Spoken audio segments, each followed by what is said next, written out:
Alright guys, so ito yung ating lapu-lapu fingerlings. Ayan o. Kita nyo naman. Quality fingerlings.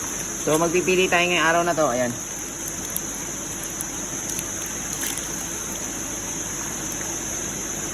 Napakaganda. Quality. 4 inches. Ganda ng itsura. Grouper or lapu-lapu. So ayan pa, maglalagay pa si Tayosen. So ito, may get 4 inches na to. Pipili tayong araw na to. Okay. Alright, ayan no. Oh, so nilalagay lang natin yan with tubig. Ayan. Then nilalagay natin ito. Tapos lagyan natin lagi nito.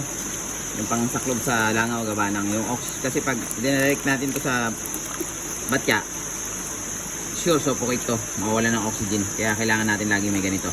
Ha? Tandaan nyo yan guys.